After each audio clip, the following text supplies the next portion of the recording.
જય હિન્દ મિત્રો, આજે આપણે વાત કરવાના છીએ સીસીઈના રિવાઇઝ રિઝલ્ટના અપડેટ વિશે, સીસીઈની મેન્સ ડેટ વિશે અને તે સિવાય 2 દિવસ પહેલાં સુપ્રીમ કોર્ટે જે ચુકાદો આપ્યો હતો તેની સીસીઈના પરિણામ ઉપર અને સીસીઈ ઉપર જે હાઈકોર્ટની અંદર કેસ ચાલી રહ્યો છે તેમાં શું કોઈ ચેન્જીસ આવી શકે છે કે નહીં તેના વિશે. તો સૌથી પહેલાં ચેનલને સબસ્ક્રાઈબ કરજો અને વિડીયોને તમારા મિત્રો સાથે શેર પણ જરૂરથી કરી દેજો. સૌથી પહેલાં વાત કરું કે સુપ્રીમ કોર્ટે શું ચુકાદો આપ્યો હતો.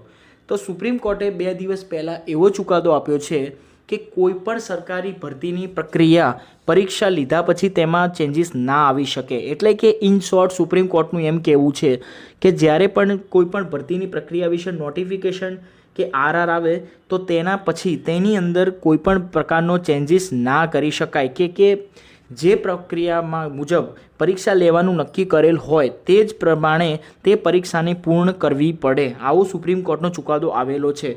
તો હવે આની સીસીઈના મેરિટ ઉપર કે સીસીઈના કોર્ટ કેસ ઉપર શું અસર પડી શકે તે તમને જણાવું. તો આની અંદર 2 રીતની અસર પડી શકવાની શક્યતાઓ અમને લાગી રહી છે. સૌથી પહેલી વાત એ કે સીસીઈની નોટિફિકેશનમાં કેટેગરી વાઇઝ 7 ગણા ઉમેદવારોને લેવાનું લખ્યું હતું તો તે લોકોએ જગ્યાના 7 ગણા પ્રમાણે બોલાવ્યા છે. એટલે કે તેવો કેસ પણ આની અંદર હવે ઊભો થઈ શકે છે કે જે સુપ્રીમ કોર્ટે ચુકાદો આપ્યો તે મુજબ તમે નોટિફિકેશનની અંદર કેટેગરી વાઇઝ 7 ગણા લખ્યું હતું તો તે પ્રમાણે તમારે બોલાવવા પડે. તમે હવેથી પાછળથી જગ્યાના 7 ગણા પ્રમાણે બોલાવીને ચેન્જીસ ના કરી શકો. આ એક તો અમને ચેન્જીસ દેખાઈ રહ્યો છે. અને બીજો ચેન્જીસ શું આવી શકે છે તો બીજો સૌથી મોટો ચેન્જ એ આવી શકે છે કે ભરતીની અંદર સીસીઈની તમને ખ્યાલ હોય તો ગ્રુપ બી માટે નોટિફિકેશનની અંદર ઓનલાઈન એક્ઝામ લેવાનું તેમને લખેલું હતું, પરંતુ હાલ એવી વાત જાણવા મળી છે કે ગૌણ સેવા સીસીઈની ગ્રુપ બી ઓફલાઈન લેવાનું વિચારી રહી છે. તો જો તે પ્રમાણે આ વસ્તુનો કોઈ જો ઓપોઝ કરે તો આ વસ્તુ પણ કોર્ટની અંદર જઈ શકે છે. કારણ કે નોટિફિકેશનની અંદર ઓનલાઈન લેવાનું લખ્યું હતું અને સુપ્રીમ કોર્ટના ચુકાદા મુજબ જો તેઓએ માનવું પડે તો આ પરીક્ષા ગ્રુપ બીની પણ ઓનલાઈન લેવી પડે. પરંતુ જો તેઓ ઓફલાઈન લેવા જાય તો આ એક ઓબ્જેક્શન થઈ શકે છે. એટલે કે આ 2 વસ્તુનો ચેન્જીસ સીસીઈની પરીક્ષા ઉપર પ્રભાવ પડી શકે છે સુપ્રીમ કોર્ટના ચુકાદાને લીધે. હવે વાત કરું કે સીસીઈની મેન્સ ડેટ ક્યારે આવવાની છે.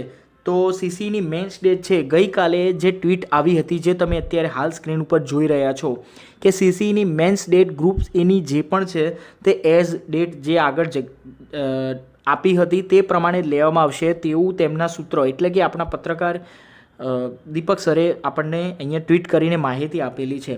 અને બીજી વાત કરું કે સીસીઈનું રિવાઇઝ રિઝલ્ટ ક્યારે આવશે તો તેમને જણાવ્યું હતું કે 1-2 દિવસની અંદર આનું રિવાઇઝ રિઝલ્ટ આવી શકે છે. હવે ઘણા લોકોને કન્ફ્યુઝન હશે કે કયું રિવાઇઝ રિઝલ્ટ આવવાનું છે. તો જે 1 માર્ક્સના લીધે જે શિફ્ટની અંદર ચેન્જ થયો હતો, જે ક્વેશ્ચન ચેન્જ કરવામાં આવ્યો છે અથવા કેન્સલ કરવાનો છે તે ફક્ત તે શિફ્ટના વિદ્યાર્થીઓને જ માર્ક્સમાં ચેન્જીસ જોવા મળશે.